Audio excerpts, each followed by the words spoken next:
ஒரு protein power ஹவுஸ்னா இந்த சென்னா தோசைன்னு தான் நான் சொல்லுவேங்க. இது ரொம்ப ரொம்ப ரொம்ப ஹெல்த்தியான தோசை. இது கண்டிப்பாக நீங்கள் பிரேக்ஃபாஸ்ட்க்கு குழந்தைங்களுக்கு கொடுத்துட்டு வாங்க. முக்கியமாக லேடிஸும் சாப்பிட்டுட்டு வாங்க. ரொம்ப ஹெல்த்திங்க. இன்ஃபேக்ட் நார்மல் தோசையை விட இந்த தோசை ரொம்ப கிறிஸ்பியாகவும் டேஸ்டியாகவும் இருக்கும். எப்படி பண்ணுறதுன்னு பார்க்கலாமா? கருப்பு இல்லை வெள்ளை கொண்ட கடலை எது வேணாலும் எடுத்துக்கோங்க. 6 மணி நேரம் ஊற வச்சு எடுத்து வச்சுக்கோங்க. அதோட 2 காஞ்ச மிளகாய், 2 துண்டு இஞ்சி, 2 டேபிள் ஸ்பூன் கடலைப்பருப்பு, 1 டீஸ்பூன் வெந்தயம், 2 கப் பச்சரிசி இதையும் ஊற வச்சு நீங்கள் அரைச்சிக்கணும். அரிசிக்கு பதிலாக நீங்கள் மில்லட், கவுனி அரிசி, பிரவுன் ரைஸ் எது வேணாலும் யூஸ் பண்ணிக்கலாம். 3/4 டீஸ்பூன் உப்பு, 1/2 கப் தண்ணி ஊற்றி நல்லா தோசை பதத்துக்கு அரைச்சிட்டு ஒரு 7 இருந்து 8 மணி நேரம் புளிக்க விட்டுருங்க. மாவு உப்புலனாலும் பரவாயில்ல, நீங்க 6-7 மணி நேரத்துக்கு அப்புறம் தாராளமா தோசை சுடலாம். இது ரொம்ப புளிக்கணும்னு அவசியம் இல்ல.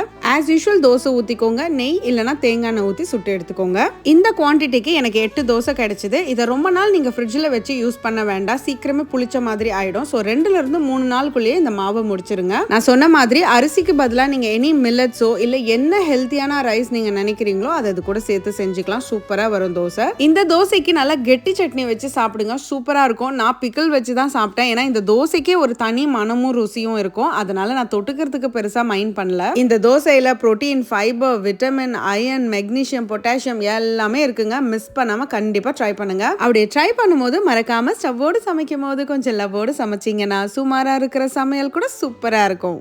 எப்படி?